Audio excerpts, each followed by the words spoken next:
Well, in case you missed it, prices at the pump here in the Pacific Northwest are soaring as Washington State just passed California for the most expensive gas in the country. Yeah, that's something we certainly don't want to surpass California in. KREM TV's Christian Garza live this morning and shares what prices are looking like ahead of your morning commute. So Christian, what did you find out?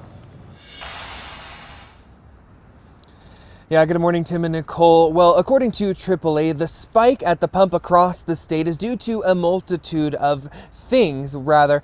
So the first being the closure of a major pipeline of fuel to the Northwest, and the other being the high gas tax for road and bridge projects across the state as well. Now, according to Gas Buddy's survey of close to 200 stations across Spokane, the average price of gas has risen close to 24 cents per gallon in just this last week alone, averaging about $4.30, which is just shy of the Washington State average of $4.66 a gallon. Now, the survey also shows that prices per gallon here in Spokane are about 25 cents higher than a month ago and about 58 cents higher than last year.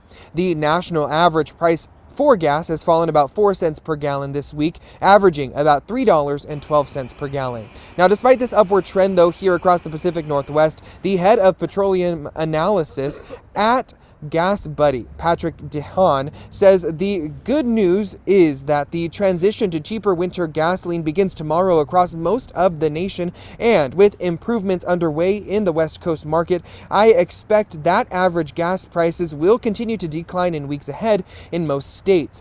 Although Idaho is not seeing much relief either. According to AAA, most Idaho drivers anticipated lower prices at the pump after Labor Day, but that just isn't possible because of the neighboring supply chain issues here in Washington, which have actually made prices increase. Today's average price in the Gem State is about $3.51 per gallon, which is up about 5 cents compared to last week. However, it is 7 cents less than it was this time last year. So long story short, the good news is that there is relief in sight as we head into those colder months here in the Pacific Northwest. However, the bad news is that we'll have to wait several weeks for that to take effect here at the pump.